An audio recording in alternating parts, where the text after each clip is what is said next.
Good afternoon, students. Now we discuss the functional areas of the cerebral cortex. In the functional areas, only those areas I will discuss which are very important. Before that, the orientation. These are the frontal lobes, parietal lobes, occipital lobes, and temporal lobes.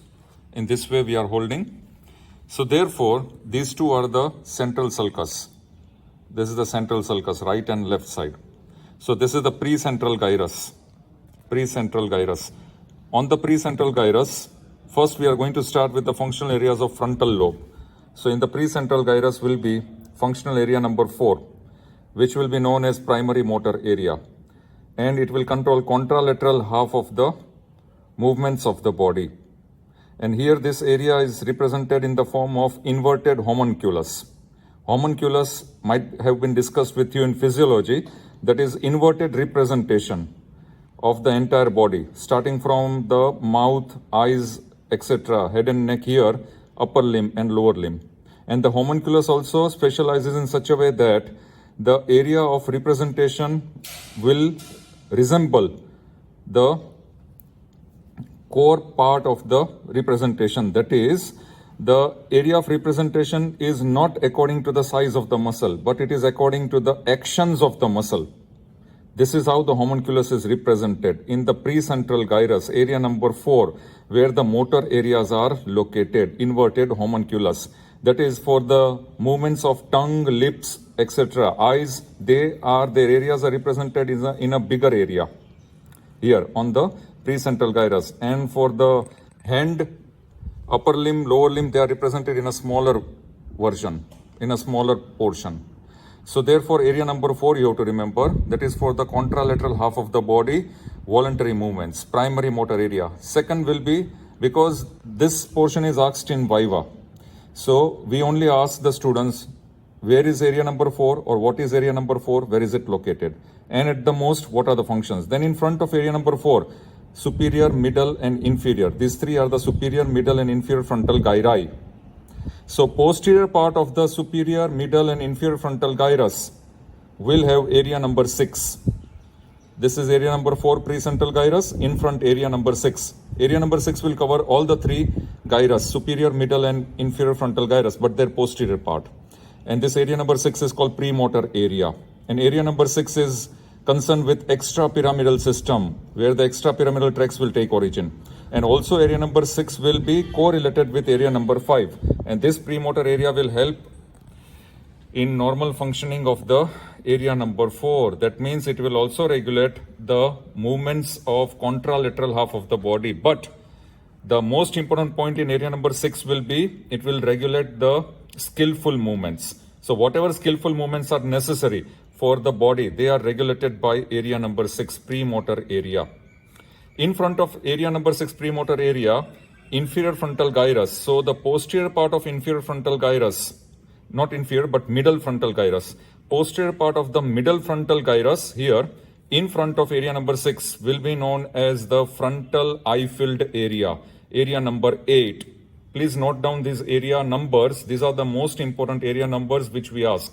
So this will be the frontal eye-filled area, area number 8, in the middle frontal gyrus, in front of area number 6.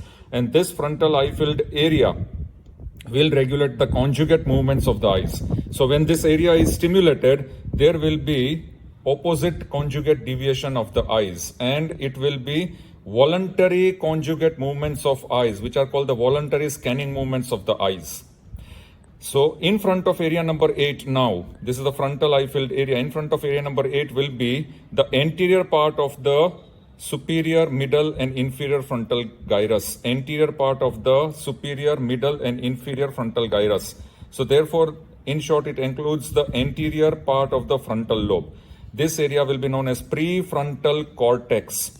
Prefrontal cortex, area number 9, 10, 11, 12. And this area number 9, 10, 11, 12, the prefrontal cortex, all the 4 areas are with that of the here. It will be with that of the, it will control the normal, rational thinking, the abstract thinking, the consciousness, the level of consciousness including that of the normal day-to-day activities, they all are regulated by this prefrontal lobe, area number 9, 10, 11, 12. And then we come to the lower part here. Remember, we have discussed pars triangularis, pars orbitalis, and pars posterior. So pars triangularis and pars posterior, that is the lower half of inferior frontal gyrus, the lower part of inferior frontal gyrus. Here, this area is called motor speech area of Broca.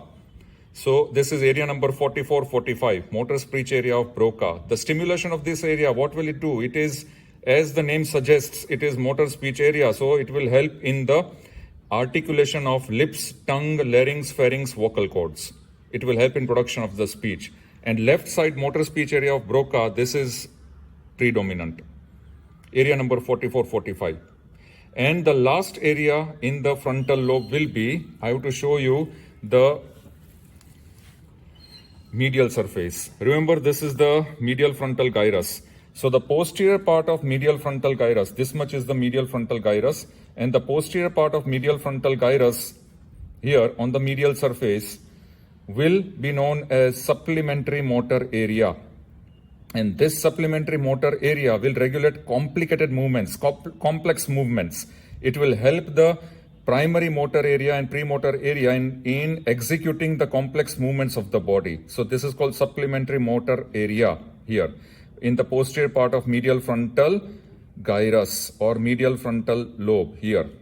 And now this area is known as MS2, and the primary motor area and premotor area, here I showed you primary motor area and premotor area, area number 4 and 6, it is called MS1. Now MS, M means motor, S means sensory. So these precentral gyrus, that is area number 4 and area number 6, will be mainly motor in function, but they will also receive sensory sensations. They will also receive some part of sensations, sensory. So therefore they are called MS1, major motor function and minor sensory function. And supplementary motor area is MS2. So here, and these areas, as I already discussed with you, they will also have the various sensory tracts which will end over here.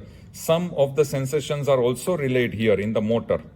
So therefore, here we end our frontal lobe. Once again, area number 4 and 6, primary motor area and premotor area, will have pyramidal cells. Because from these pyramidal cells, there will be the starting of pyramidal tract and extrapyramidal tract.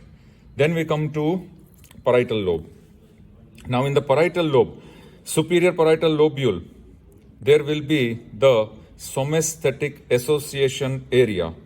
Somesthetic is sensory, or the name of sensory. So somesthetic association area is superior parietal lobule, area number 5 and 7. Post-central gyrus. This post-central gyrus is mainly sensory. So therefore it will be area number 3, 1, 2. This area number 3 and 1 and 2 in the post-central gyrus is known as primary somesthetic area. Here in this primary somesthetic area, the opposite half of the sensations are received, such as the medial lemniscus, spinal lemniscus, trigeminal lemniscus, and lateral lemniscus. So in short, they will receive from the ventral posteromedial nucleus and ventral posterolateral nucleus of the thalamus. And all these sensations, cutaneous as well as proprioceptive, they end here in area number 3, 1, 2. It is called primary somesthetic area, post-central gyrus. Secondary somesthetic area, or it is called supplementary somesthetic area. Supplementary somesthetic area is present in the lower part of the pre and post-central gyrus here. In the lower part of the pre and post-central gyrus will be the supplementary somesthetic area. So therefore, this supplementary somesthetic area will receive some kind of pain sensations from the body. Pain sensations are relayed here. So the other name, now the other name of primary somesthetic area will be SM1, because S for sensory, main function is sensory, but it will also receive the motor component. It will also receive, or it will also give origin to certain fibers of the motor system, pyramidal and extrapyramidal. And also, this somesthetic, supplementary somesthetic area, which I discussed with you, is called SM2. So therefore, primary somesthetic area, area number 3, 1, 2, then supplementary somesthetic area, here, there is no number given here, Then we come to the superior parietal lobule, that will be area number 5 and 7. And this parietal lobule, area number 5 and 7, will be, the function of this will be for the normal contralateral half of the body. Here, if supposing any lesion is there in this area, what will happen will be the hemi-neglect. The person will have hemi-neglect, that is opposite half of the body will be ignored. For example, in case of this lesion of superior parietal lobule, the patient will only shave that side of the face, will neglect the opposite half of the face. The lady will always brush the hair on that side, will be neglecting the other side of the head. That is the lesion of this area number 5, 7. Now, we come to, this is somesthetic association area, which I discussed, somesthetic association area, area number 5 and 7. Now we come to higher somesthetic association area. Higher somesthetic association area will be, the higher somesthetic association area will be, remember I have discussed with you this lateral sulcus. The posterior ramus of lateral sulcus, as it is going here, you see this arced gyrus. This arced gyrus will be known as supramarginal gyrus. So this supramarginal gyrus will be known as area number 40, and it is called higher somesthetic association area, area number 40. And lesion of this area, what will it do? Area number 40, if there is a lesion, it will result in case of tactile agnosia. That means the area number 40, this supramarginal gyrus is concerned with stereognosis. So lesion of this area will result in tactile, that is agnosia. Tactile agnosia means astereognosis. What is stereognosis? Appreciation of the objects which are kept in the hand of the person with eyes closed. That means cutaneous and proprioceptive sensations. But if this area, there is a lesion in area number 40, supramarginal gyrus, then there will be tactile agnosia or astereognosis. The person will not be able to appreciate the objects kept in his or her hand with eyes closed. That is called astereognosis. Lesion of area 40, that is supramarginal gyrus. And the name of this area 40 is also known as the higher somesthetic association area. Here we finish the parietal lobe. Then we come across to, let us take the visual. Now in the visual, we have discussed the calcarine sulcus, if you recollect. In the calcarine sulcus, this is the calcarine sulcus here, which I am showing you. And this calcarine sulcus will extend slightly over here. Over here, see here it is extending. This is the extension of this calcarine sulcus on this side, and this is the extension. And here there will be presence of lunate sulcus. And this calcarine sulcus now, if I show this calcarine sulcus here on the medial surface, this calcarine sulcus will have cuneus above it and lingual gyrus. So this is the primary visual area. And in this primary visual area, area number 17, it is also called striate area.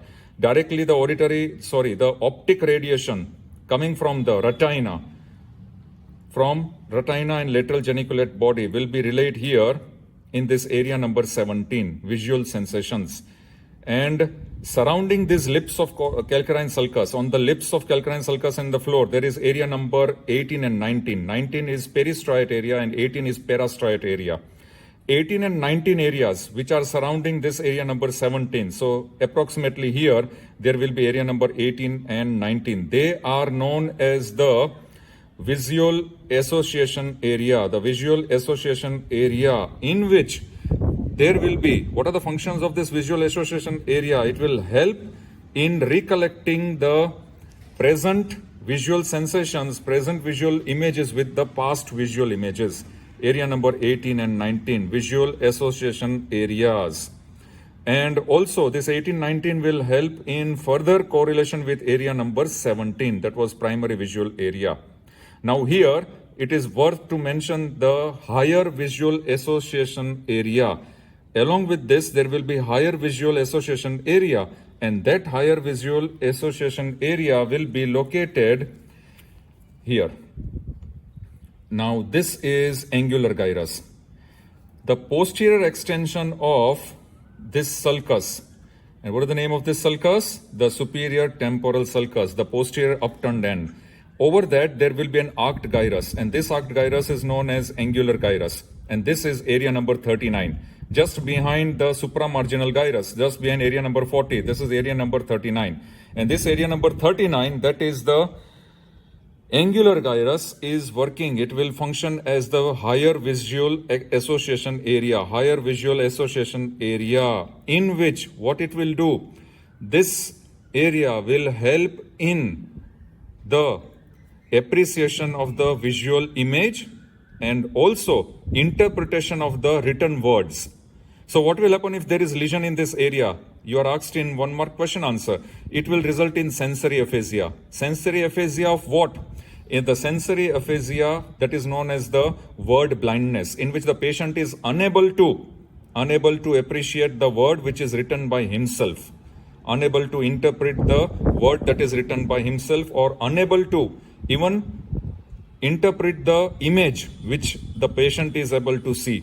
That is called visual agnosia, or it is known as sensory aphasia, that is word blindness. Lesion of area number 39. So please note down this area number 39. So it will be lesion of this area. There will be visual agnosia or word blindness.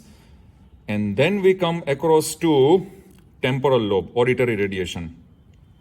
Now in temporal lobe, the superior temporal, this is the superior temporal gyrus. On the superior surface of superior temporal gyrus, as you can see, you are able to see, there will be various transverse here. These are the transverse gyri. Some transverse gyri are seen here, where my thumb is there. These transverse gyri will represent the anterior transverse temporal gyri and posterior transverse temporal gyri. They are also called gyri of Heschl, Heschl. So here, the anterior transverse temporal gyrus will have primary auditory area, area number 41, where auditory sensations, auditory radiation, they are relayed here.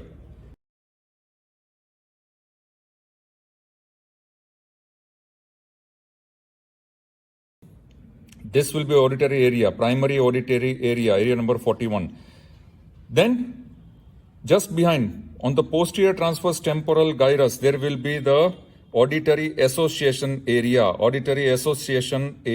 area number 42, here where my thumb is there.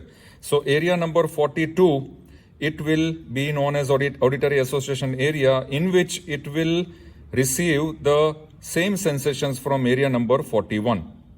And now we come across to the higher auditory association area. Now higher auditory association area will be located here in the posterior most part of the superior temporal gyrus. That is behind area number 41 and 42. This is area number 22. This is Wernicke's sensory speech area. I will explain it to you. What is this speech area? So this area number 22 is known as the higher auditory association area. What will it do? It will help in interpretation of the words as well as comprehension of speech. Whatever words are formed, in order to interpret it and to comprehend the speech, this area is helpful. Area number 22, higher auditory association area. What will happen if there is lesion of this area? Lesion of area number 22 will result in the formation of word deafness, in which the person is unable to interpret the word which has been spoken by himself or herself. So whenever a person has spoken that word or that language, the person cannot interpret, or there is no comprehension of that language, even if the language is spoken by himself or herself. In case of lesion of area number 22, this is known as sensory aphasia. It is also known as the word deafness. Remember word deafness? Then area number 39 was known as area number 39 was known as the, what was area number 39 known as? Word blindness. Do not confuse between word deafness and word blindness. Area number 22 is word deafness and area number 39 is word blindness. Also visual agnosia. In case of lesions, I'm talking about lesions. And area number 40, where supramarginal gyrus is there, that was known as astereognosis, visual agnosia in case of the lesion. So therefore, now area number 22 plus area number 39 plus area number 40 is equal to the entire speech center plus area number 44-45, motor speech area of Broca. So this is the sensory speech area number 22 plus 39 plus 40, along with motor speech area number 44 and 45. Together they will be joined internally by arcuate gyrus. So therefore, arcuate fasciculus. So this arcuate fasciculus is connecting the entire sensory speech area and the motor speech area. Now what will happen if there is a lesion of the motor speech area number 44, 45? If there is a lesion of this area, the person is able to, because this area is normal, sensory speech area, the person is able to comprehend, interpret the speech, but the person is not able to speak fluently. Speech will not be fluent. This is very important. In case of lesion of motor speech area number 44, 45, the speech will not be fluent and the words will have grammatical error. And also the speech will be very, very slow. Although the person can normally interpret the words because this area is functional. And what will happen if, once again, this is the repetition. What will happen if there is a lesion of area number 22? In case of lesion of area number 22, Wernicke's sensory speech area, there will be the word deafness. And remember one thing, what is aphasia? If there is a lesion of motor area or sensory area that is involving the speech involves both motor area and sensory area. If there is a lesion, it is called aphasia. And this aphasia could be either sensory aphasia or it could be motor aphasia.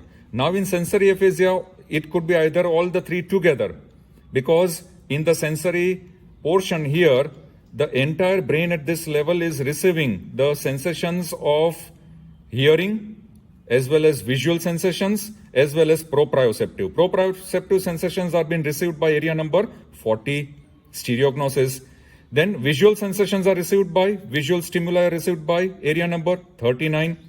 And that of the auditory sensations, they are received by the higher auditory association area number 22. So if there is a lesion of area number 22, then word deafness. Person will not be able to interpret the word spoken even by himself or herself. If there is a lesion of area number 39, then visual agnosia or word blindness. The person will not be able to interpret the word which is written or the image which he sees. And if there is a lesion of area number 40, what will happen in area number 40? There will be complete astereognosis. The person will not be able to perceive by the proprioceptive and cutaneous sensations. So therefore all the three areas 22, 39 and 40 will be known as sensory speech area here. So therefore these many are the areas which you need to remember. Thank you very much.